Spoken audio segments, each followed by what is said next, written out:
over the Wake game briefly and talking to the players yesterday. I said, "Why do you think we lost?" Asked the older guys, and in every case they said, "Coach, we didn't have the same passion to start the game we did against South Carolina and Miami," and I thought that was true.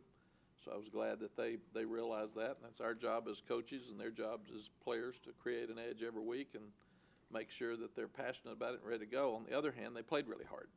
So there is a separation of passion and energy as compared to trying hard. So there was never a time where they didn't try hard at the game.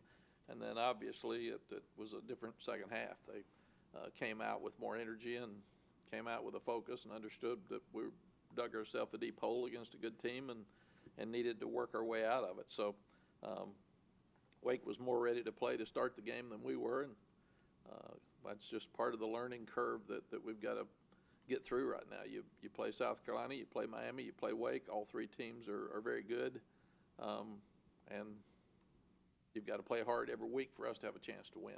And this week will be no different. I also told the guys that you watch the video of these guys, they're not going to be the same team that you see. Wake Forest played much better against us than they did with Utah State and Rice, and that's the way it's going to be this weekend with Appalachian State. So just understand that. Third downs on offense have been atrocious because we're not putting ourselves in a position to make them. It's first and second down that causes third down to be so hard. So we've got to do a better job on first and second downs to have manageable third down situations so we can make them. Opposite of that, we're doing really well on third downs on defense. We're getting off the field, and our defense had 9 stops without them scoring in a row. So defense also kept them from a 3rd and 1 and a 4th and 1. They would have put us down 28-0 with a 4th and 1. So defense gave us a chance to win the game. And then on the last drive for Wake Forest, there's 6 minutes and something left. We've got 3 timeouts. If the defense steps up and stops them there, then we have a great chance to win the game. But they went the length of the field. They took away our 3 timeouts and then put us in a position where they kicked the field goal. So give Wake Forest credit for they made the play, the last play of the game instead of us. The 1 second left on the clock, the conference office addressed it. Should have had one more shot at the end zone, and we didn't, but it is what it is. So congratulations to Wake Forest. And the other thing that we have done pretty well, we've taken care of the ball, but we have not taken the ball away much. We haven't recovered a fumble yet this year, which is unacceptable. So we have 3 interceptions, so we're -2 and +3, so we're +1 for the year on turnovers. But we've got to do a better job than that to keep winning. Start looking at App State. Look at what their seniors have accomplished the last few years. It's the best in our state, and App State's good enough they could be in the ACC. They're that talented. You start looking at 2018, they were 11-2. 2017, they were 9-4. That was their bad year. 2016, they were 10-3. 2015, they were 11-3. And when Coach Woods was there, who's working for us now, he did a great job and went to South Carolina. Jerry Moore won 3 national championships while he was there. Scott Satterfield did such a tremendous job that he had 3 of those those last 4 seasons. And Eli Drinkwitz is coming in now at 2-0 with a week off and fresh and excited about coming in here. And this will be the second time that we've ever played Appalachian State. So what I told the guys is you play South Carolina, Miami, Wake. Now you've got App State, who will have a lot of energy on Saturday. And then you've got Clemson in your first 5. And that's probably as tough a schedule as anybody's got across the country. That's why we got guys banged up and tired, but they've still got to play. You are who you are on Saturday, and we've done a tremendous job in fourth quarters. We've got to do a better job of being more consistent, especially offensively during the game. Questions? What you alluded to about last week, approaching the game, how much as a staff is it difficult to fight against human nature, which I think a lot of that probably was, but also get them to grow to maybe where some of your Texas teams were, where they learn how to put those games behind them and move to the next one? You've got to learn that, but you also need depth. At Texas, we had depth. And when you don't have depth, you get injuries. When you have injuries, you've got younger guys playing that aren't as ready, not as mature, and they don't understand that as much. But I think the biggest thing is, as coaches and as players, we all have to grow together and understand that we're not good enough to beat anybody unless we play with passion. That's what we got to do. We had a chance to come back, but at this stage in our program, we can't roll it out there against anybody, and that's hard. Frank Brawls told me a long time ago that you better be better than 7 teams on your schedule to have a good year. And that's when we were playing 11, because he said you're probably only going to play with great emotion in 4 of those 11. Now, fans can't possibly understand that. I don't understand it, but I get it, because these kids get tired and they got a lot of things going on in their lives. But the best teams have to play every week, and that's what we've got to learn to do. As a result, do you like how they've responded to kind of recognizing what happened and working toward fixing that a little bit? Absolutely. I thought the passion and the effort they played with the second half was unbelievable, because most people can't flip it. And they flipped it and pretty much dominated the second half. I mean, they did a great job. Just put ourselves in a hole we couldn't come back from. And Sunday's meeting was really, really good. There was no finger pointing, and there was no, you should have done this and you should have done that, and the offense couldn't score early, and it was all about, Coach, we tried. We didn't have the same spirit that we had in the first 2 games. What else? Mack, not that clearly you never want to lose, but is this experience, do you foresee it being very beneficial for this team to have this learning experience together? I do, and I don't want to take anything away from Wake Forest. They played with passion. They played hard and won the game. But on the other side, I think we'll see this weekend how much we learned from last weekend. Appalachian State's got really good players. They're going to come in with high energy. I think even Corey Sutton, their great receiver, is probably going to play this weekend, and he hadn't yet. And he caught 10 touchdown passes last year, and he's 6'3", 200, and us, we let Surratt kill us last week. I think they targeted him 9 times in the first half. They hit 7 for 157 yards and broke a school record, and we were trying to be all over him. So glad we paid him attention. But I think that's the thing we'll find out this weekend. We need our fans to come with the same energy, even though it'll be hot on a Saturday afternoon, that they did for Miami. Our fans and our students need to be a huge difference in this ball game for us and pick this team back up. And our team and coaches have to come out and do a better job than we did last week. What did you find out were the reasons for you all getting in 3rd and long situations? We're just not doing well on first downs. And even a couple of times, Jonathan, we were 2nd and 5, and then we get a sack. We're having way too many sacks. We had 6 sacks Friday night. And I've told our coaches, that's on coaching. That's on coaching. If your guy is not good enough to block their guy, then you got to get him some help, or you got to do something different for your quarterback. But we can't just sit there and be sacked and say, oh, that's too bad. I mean, we've got to fix those things, but that's what's happening. Why was Appalachian State, what made that the choice for your first job? Oh, gosh, I wanted to be a head coach so badly, and Steve Sloan and Bill Battle were 2 of my idols and mentors at that time, and they were both very, very young head coaches. I loved the mountains of North Carolina, growing up in Middle Tennessee on lakes, and I just fell in love with Appalachian State. I actually interviewed at East Tennessee State, and then Jim Garner, who was the athletics director at that time, drove across the mountain to pick me up. And I stood out on the street corner while Jim picked me up, and he drove me to Boone. And I couldn't believe when I pulled into Boone, it was night. And those mountains were so high, and I'd never seen mountains that high, and the lights and the houses were way up there. And I kept asking, Jim, what is that? I said, that's a house. They're that far up in the mountains. And then when I was coaching there, Mr. Morton, Hugh Morton, who was a mountain of a man, basically owned Grandfather Mountain, and he's a photographer, and he's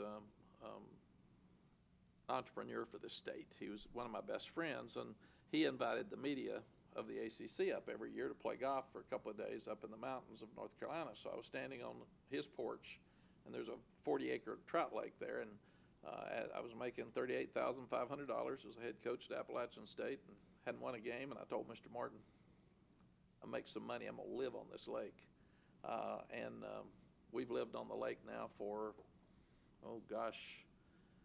22 years, I think. and just love it up there. The last 5 years, we spent a little less than 6 months in the mountains of North Carolina. So I love Appalachian State. I love Boone. It's a place I go every chance I get, and fell in love with the place and the people in the mountains of North Carolina. Back then, did you ever foresee that program becoming what it is today?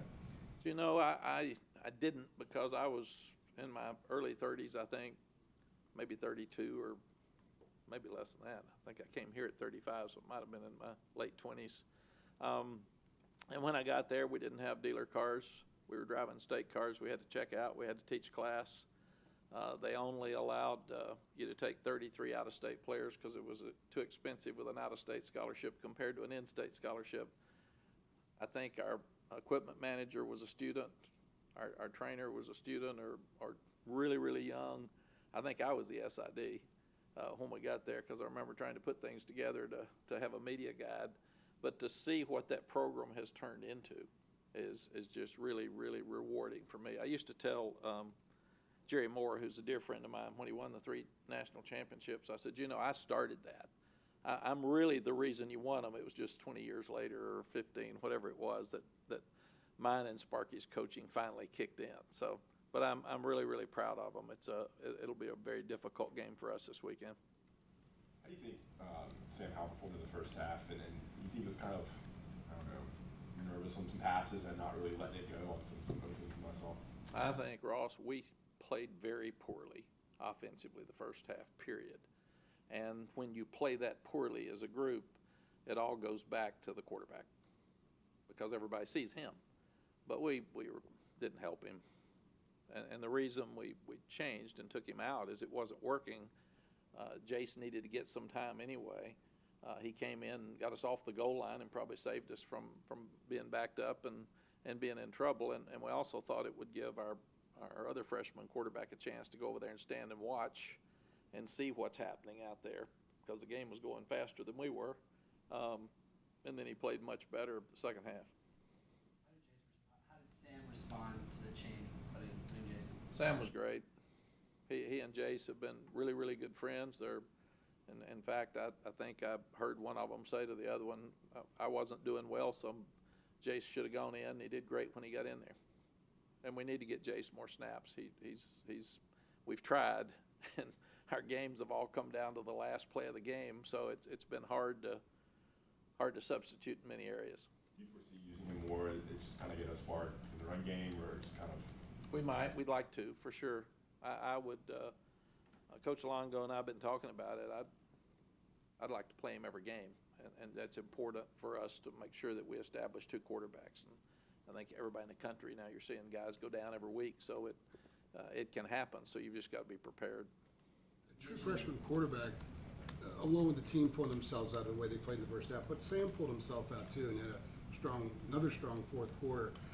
Does that, when you kind of think long term, does that portend to something special about him, that once he gets a few other things figured out, that those fourth quarters will become first quarters and second quarters and so on? Yes, we've got to do a better job of helping him not have the pressure he's had on him, because he's taken too many hits, number one. Secondly, I've been amazed at his maturity and his confidence, because very few could have pulled out of what that first half was like and not be frustrated at his age and his lack of experience, and played as well as he did the second half. And we're, let's see, Jeremy gave me some stats. We're 18th in the country on plays over 20 yards. So we missed a couple of deep ones the other night, but he's got a tremendous touch on the deep ball, and that's been helping us a lot. You mentioned the success App has had and how talented that team is. What kind of specifically about their game plan do you expect to see on Saturday, and what impresses you with them?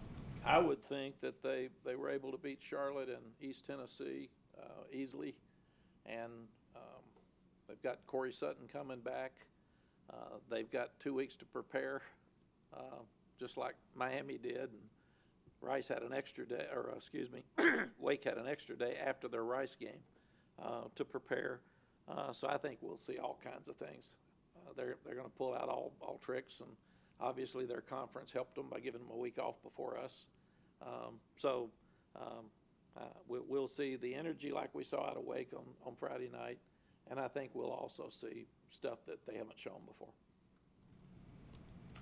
You know, you all mentioned some injuries to some key players. How are you all managing that this week? We've got to figure that out, Jonathan. With injuries, we've just got to see who can practice and see who's sore and can't practice on Tuesday as compared to how well they'll be by game time. And we're just going to have to start playing other players. We're just going to play young guys like we left Carl Tucker at home.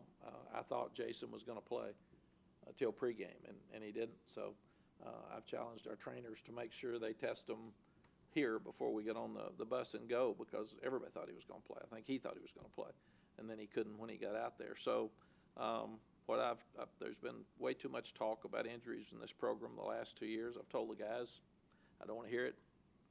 It's an excuse. It's a valid excuse, but we're not going to use it as an excuse, because it gives players and coaches an opportunity to blame losses on something else other than just we should have won the game, and that's not where we're going. I believe Josh Azudu played 44 snaps. How did he grade out? Who? Josh Azudu. Azudu, he did real well.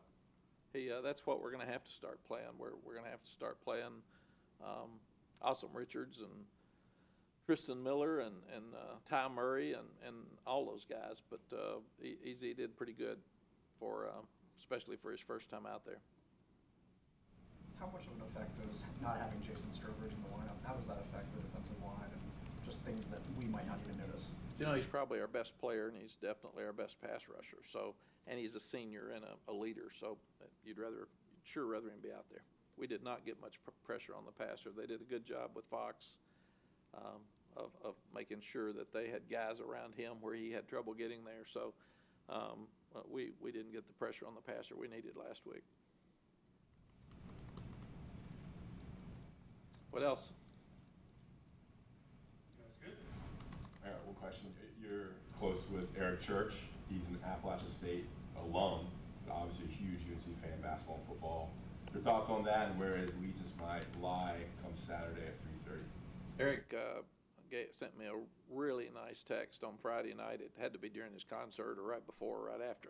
I wasn't sure. I'll have to go back and check the timing. I haven't been able to answer it yet. But he's a dear friend. He loves both places, and he assured me that he will not be at the game this weekend. He said, I will work hard to find some place to be that I'm going to be working, because it would be unfair, because he's very passionate about both places. How'd that relationship come today? We have a charity with Matthew McConaughey and a country singer, Jack Ingram, Texas country singer, Mack, Jack, and McConaughey in Austin, and we invite the best entertainers across the country, and we invited Eric, and he was gracious enough to come and help us raise money. And I loved his music, but I didn't know he was from Granite Falls. I didn't know he went to Appalachian. I didn't know we have a house near him up in the mountains. So the last 5 years, he and I have played a lot of golf and had a lot of fun. So it's just been fun to get to know him. And when he came to the concert, the first thing he said is, "Why'd you leave?" I said, "Where?" He said, "North Carolina. I'm a huge fan, and you just left." And I said, "Where are you from? What's this about?" And we've hit it off. He's a tremendous sports fan. He loves our football and basketball teams, and he's passionate about Appalachian, because that's what he grew up with as well. So those are definitely his two favorite teams. All right. Anything else? Thank you, folks. See you Wednesday.